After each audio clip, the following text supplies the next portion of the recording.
Howdy, all Multiplax Lives. I think it's time we play a little 7 Days to Die. Alright. So I was working on bullets last episode. I don't think... Oh, yeah, no, I've got a good amount of bullets now. Look at that.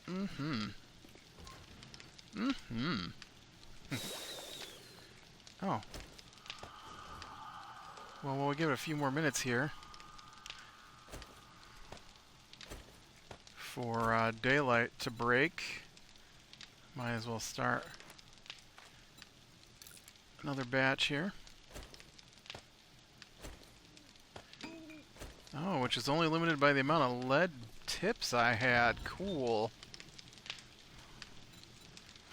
Bullet tips. Get those going again. I see something about diamond.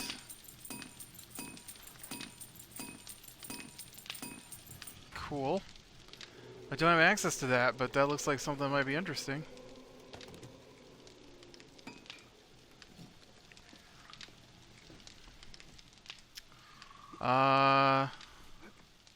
Alright, so we're gonna need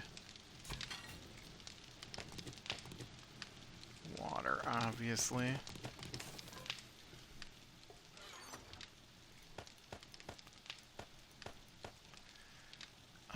Man, I really need to get some eggs. Why is it so hard to get eggs? Let's go see if we can't scrounge up some eggs while we're waiting. So, we did play some D&D this week. We didn't get started pretty late, so we didn't play a whole lot. But man, let me tell ya. So, I know I talk a lot about D&D mechanics when I'm complaining about things in my D&D game. Because most of my complaints are not necessarily the... No, a lot of it irritates me, but I really... Like, it's fine if you don't understand the rules, but if we sit and discuss the rules, and then you just go ahead and run the rules wrong, that irritates me. And I don't mean, like, tweak the rules, I mean, like, run the rules wrong. I'm fine with a agreed upon tweak, but that's not what we dealt with last night. So we we started into a new floor in this dungeon. There was still a few things we hadn't. Oh, you know what? I totally need to get this corn, because I need corn seeds so I can get more corn. So one of the things I'm trying to do is get lots of because if I can get enough like potatoes and stuff, mushrooms and whatnot, and enough farm plots, I could start making like vegetable soup, I think is, or vegetable stew, something like that is pretty good. And one of the things that's been slowing me down is the fact that it takes so many corn. It's 5 per seed, and I was getting 2 per harvest, and I've upped that to 3 now. So, but yeah, mechanics. So we're in this dungeon. We're in the 3rd floor of this dungeon, and we're going along, and it starts out with some like worked stone, brick kind of tunnels, but then it breaks off into like rough, actual like inside a mountain tunnel all of a sudden. And so we were exploring around in there, and we fought some things, and so our DM is always like, it's a surprise round, it's a surprise round. There are no surprise rounds in 5e. He's doing it wrong, and it's super irritating. And there's no reciprocation. We're never allowed almost to surprise anything, and uh, and uh, and then he's always like, "Oh, they're gonna get a surprise round on you. Roll initiative." Uh, and so, uh, and because he doesn't roll anything where we can see it. We never know what's going on. We don't understand why it's always like this, and any discussions with him just don't go anywhere because he's not even consistent from week to week on how he's going to use the rules. And so last night was no different, and he threatened that he should have done a surprise round, but our stealth was so high that they didn't hear us coming. But now they're ambushing us, but because of our stealth, it's not an ambush. So both groups kind of surprised each other, so there's just no surprise round. And except that's not how stealth works. I don't understand how. And then it goes into this, right? So basically, we're in a cave, and the cave opens up into a room. In the room are four large, basically imagine a Yeti. Um, they're called something else. There are Yetis in the games. They're not Yetis, but they're similar. I think they're more intelligent than Yetis. And so they're in the room. And even though we rolled really high on stealth, somehow they were waiting to ambush us. But because of our stealth, they didn't know how close we were. I, which in D&D rules means it's combat. That's it. It's just combat. But no, for him, he's like, they got a surprise round because they were waiting to ambush you, and you didn't know they were there, but because of your stealth, I'm thinking, if they're standing where you say they're standing, and we could see them as we stealth down the tunnel, then we could see them, and we should have just started combat. Or, in fact, we should have gotten a surprise round. Oh, I thought that was a nest. It was just a stone in the dirt. We should have gotten a surprise round because they didn't hear us coming.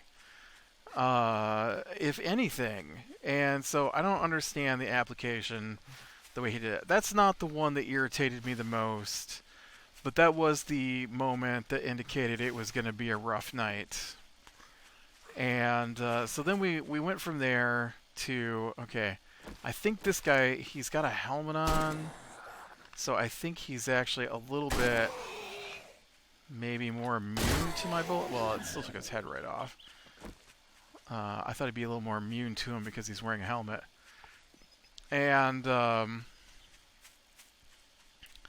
so we go into another room and we find nothing, basically. We find webbing. And so we're expecting... I haven't looked in the book. I didn't look in the book for this floor yet. I usually do look in the book after we're done, just so I can see how it should have gone instead of the way it did go. And I know that's part of the problem that I get so frustrated with the game, is that I know he's not running it the way it's meant to be run, and so it's super irritating. And I'm pretty sure he did it in this other section again, because he hates that we survive fights. And we pretty much managed to survive all the fights. We've never absolutely died, which is his goal, and he's made statements multiple times across multiple campaigns that it's not fair that we keep beating him in the campaigns, basically, which is one of the issues. So we get in this other room, and so we use this program called Roll20, and Roll20 has some lighting engines in it. And so one of the things that I like, which is another thing that happened last night that I knew was going to make it into a rough night. So one of the things it has that I like is this thing called dynamic lighting. And so if you set it up, what it does is it will um, dictate whether or not your characters can see, and um, which is great if it's set up correctly. And our DM, on the other hand, uses it at its bare minimum, and so our guys can't ever actually see farther than like 60 feet. It doesn't matter if it's daytime, outside, if a cave system is lit up, it doesn't matter. We can only see 60 feet. And so it makes it frustrating when he wants us to tell him what we're about to do. And I'm like, I can't see anything, dude. What do you mean? They're just right there. I'm like, I can only see 60 feet with these current settings. I don't know what you think I'm supposed to be seeing because it's not happening. And so so yeah, it can be very frustrating with the lighting situation. So, but the alternative is a million times worse. The alternative is he's in control of when we can see things, and when he's in control, we don't ever get to see anything until after combat has started. Anything. And so, I hate it. I hate it because he demands that we make choices based on content we can't see, so that he can do things like, oh, you walked right into that ambush. You walked right into the middle of those guys. Oh, they're behind you because you put your guy all the way in the room, and they were there, and you're like, you didn't light up the room. How was I supposed to know? Well, I mean, that's just what happens. I'm pretty sure that if I were a violent person, which I try not to be, and I'm not saying that I've always succeeded across my life. Why is there metal in here? But you know, I've never been in any physical altercation since high school, and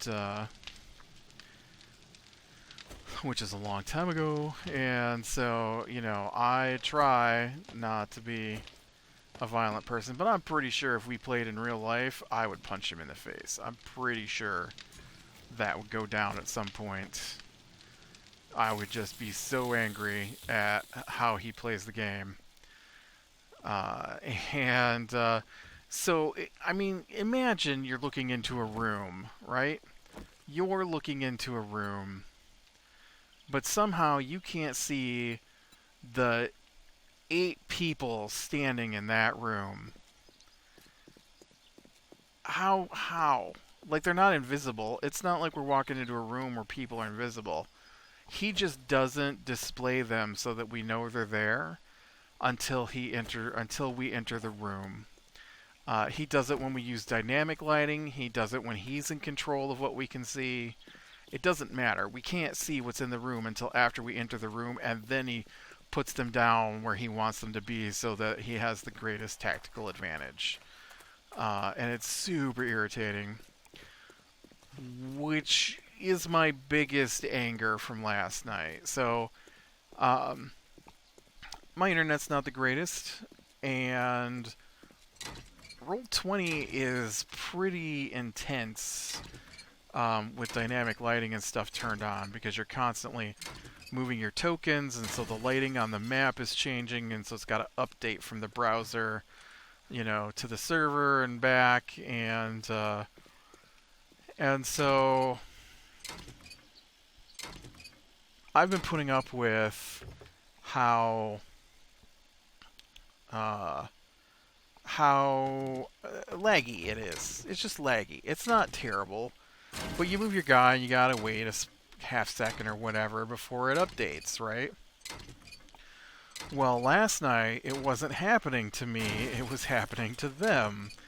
And he threw a fit. And so even though we started way late, he probably spent close to 10 minutes trying to change the settings so that he didn't experience any lag.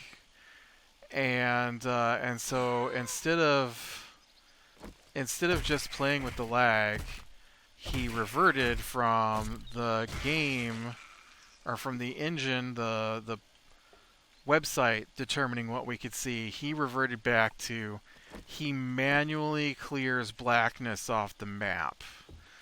I understand the desire not to let your players see certain things on the map, but I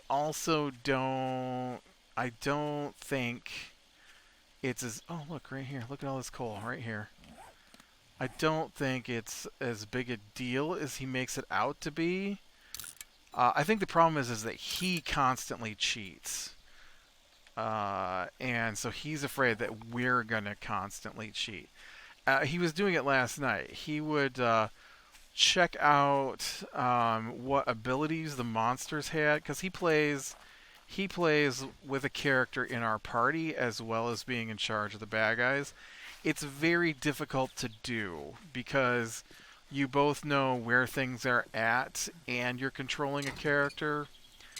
And so during the fights last night, he would look to see what abilities the bad guys had, which ones were the most hurt, before he made the choice for what his character was going to do.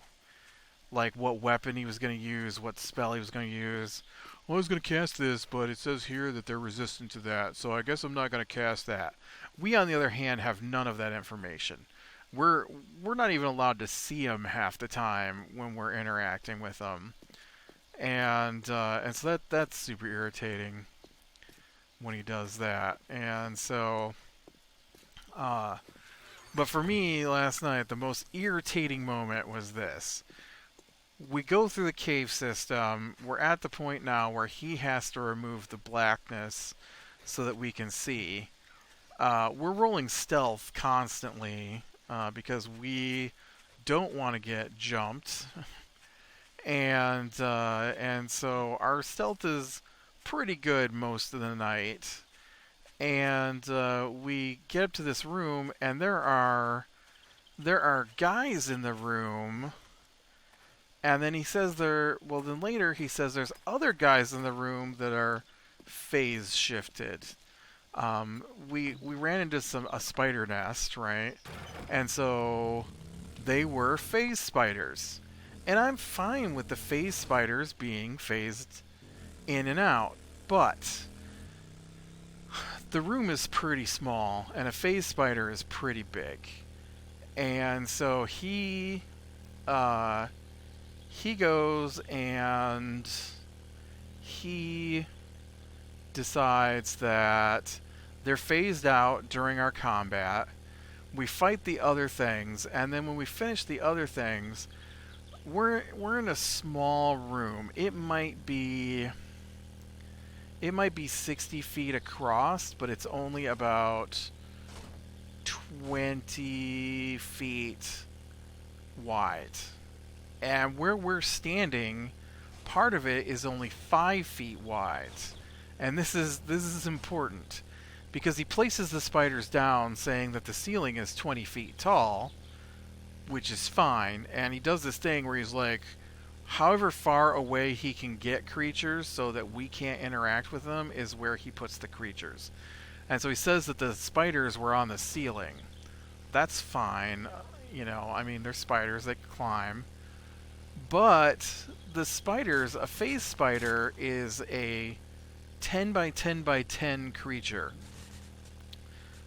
Because that's the way D&D works. If you're a human-sized creature, you're basically a 5 by 5 by whatever your height is. 5 by 5 by 10 probably would be the way it would work out. And not that you're 10 feet tall, but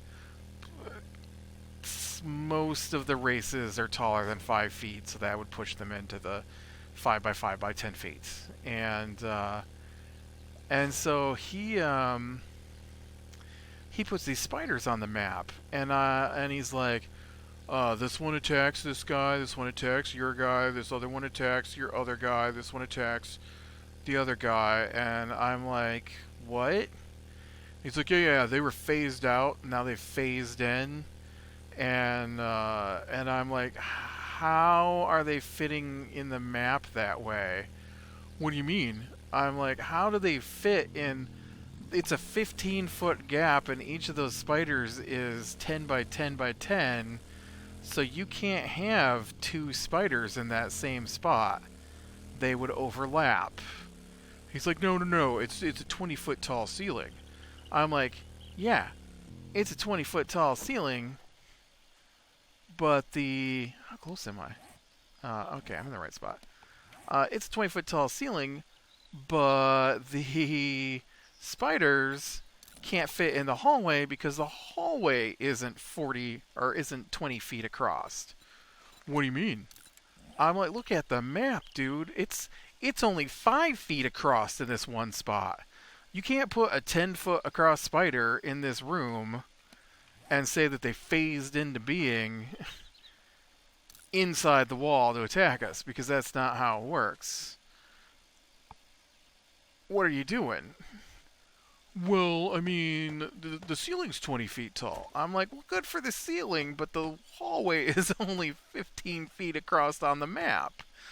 You can't put 20 feet of spider in a 15-foot space. And he did. He did anyways. We got attacked by phase spiders in a room they couldn't fit in. And they went places that they couldn't fit to attack us. And so I was pretty irritated at that point. I was already irritated from he's in charge of pulling the black off the map. Because I hate when he's in charge of the visuals, because of the way he doesn't even pull the black off so that we can see. And he's like, so you're going to go down this hallway? I'm like, what hallway? That hallway right there. Because he's on the GM level, so he can see. But we're not. So we can't. We just see black. And he's like, you could go down the smooth hallway or the jagged hallway. I'm like, well, what does the smooth hallway look like? Where does it go? Like, we know which direction we're trying to get to because of information we'd picked up on another floor of the dungeon. We know that we need to go northwest and southwest. Which direction does this tunnel go? And he's like, well, you don't need to know that. You just need to pick. Are you going... I'm like, no, we do need to know that. What do you mean we don't need to know that? I don't want to go any direction if you're going to be that way, man.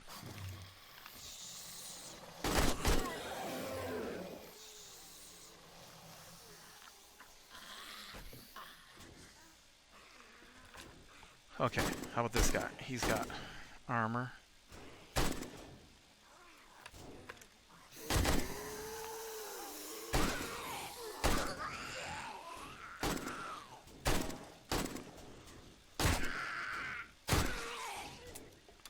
Uh-oh.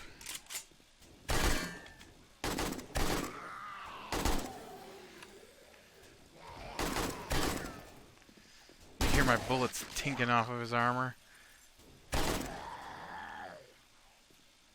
Oh, you're not dead.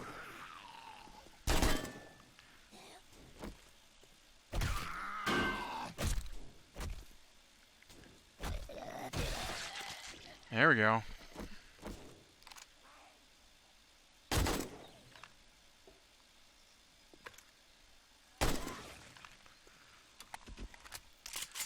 But yeah, so we didn't even make it all the way through. Oh, and then we did the normal for him.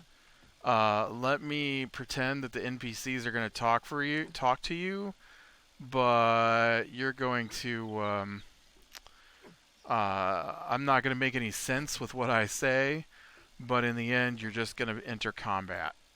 And so we run into this guy, and he doesn't immediately attack us, and he wants us to follow him to speak to his priestess. Now, I know outside of the game that this is a bad idea, because I know what he's talking about, because I am familiar with the Drow. And the Drow are almost exclusively evil beings who worship a demon, and so going to meet the priestess of a demon is never a good idea. And so I knew this wasn't going to be good. But my character doesn't know that because, or necessarily my character doesn't know that. And then he had us roll, but not until after we were in the room with the priestess on whether or not we knew anything. And so we entered past some giant spiders and stuff into the room with the Drow priestess and a bunch of her warriors and spiders. And then she said, if you wish to go through my territory, you must lay down your weapons. And we're like, well, that's okay. We don't actually need to go through your territory. We know what we're looking for, and we know it's not in your territory. Or we know it's not in the direction your territory extends. And so when we refused to lay down our weapons, I don't know why he thought that was going to happen. Then he's like, oh, well, you know, I've changed my mind. Attack them. And like, or no, he said, we offended her. And so now she wants to attack us. And I'm like, what did we do to offend her? What do you think that we did to offend her? He's like, well, I don't know. You guys just, you know, you came in the room and then she told you to lay down your weapons. I'm like, no, she told us to lay down our weapons if we wanted to go through her territory, and we declined to go through her territory. What did we do to offend her that you suddenly have decided that we offended her and we need to be attacked? Because that is what was happening. And so yeah, no, that's we went through one round of combat, although the next round, the next section of combat is not going to go as well for him as he thinks it's about to. Because my guys are getting powerful, and I'm pretty sure that we're about to... He's like, this is going to be really bad. You guys better just think about using your hero points, which we only get 11 of for our entire level. And hero points are... they allow you to re-roll your dice if you don't like the outcome of the dice. And we play with a hero point system, a little different than the official rules because I don't like the official rules, and he didn't know if he wanted to use the hero points at all. And I said, well, if we do, I'd like to alter the rules slightly. I feel that the rules are as written are too bountiful, I think. And so I thought we should probably go with fewer hero points, but they also work better. So you have fewer, but they work slightly different. Basically, anytime you roll the dice, you can you can once use the hero point to reroll. And, aw.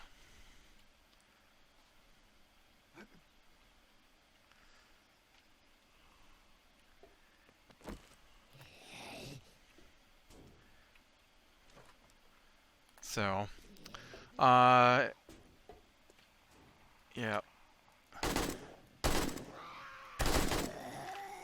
But one cool thing I did learn last night, which is going to be helpful, is I've got this thing where, because I use a two-handed weapon, and I'm a great weapon something or another. I don't remember what the term is. I have training in heavy weapons, basically. It lets me reroll 1s and 2s, and so I never remember to do that because the system we're using just shows you the total results, and so you have to click on it to look to see what you actually rolled, and then I'd have to either set up a button to do it or type in a command to do it, and so it's just super annoying to have to do that all the time. And so I did discover last night that I could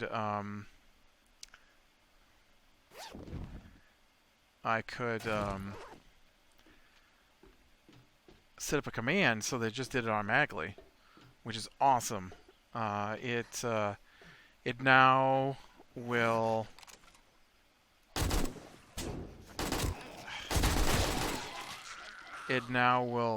just automatically reroll those 1s and 2s if they happen.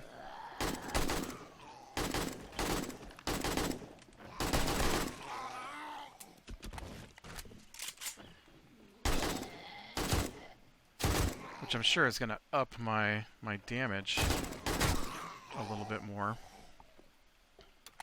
Because I roll two 6-sided dice, so if you roll a 1 on a 6-sided dice, right, that kind of sucks. Well, I think this is probably what I'm going to call it. I'm going to finish because last time I didn't finish, it reset the mission, and I don't want to have to do this mission over again. So I'm going to keep fighting my way through this place until it finishes. And so I should be able to finish this before too long here.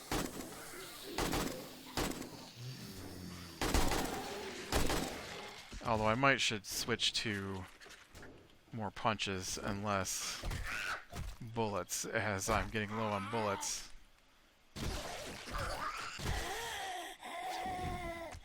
Ugh, that's terrible. Also don't need that. Alright, with that, click like if you like, subscribe, share, and catch the next one.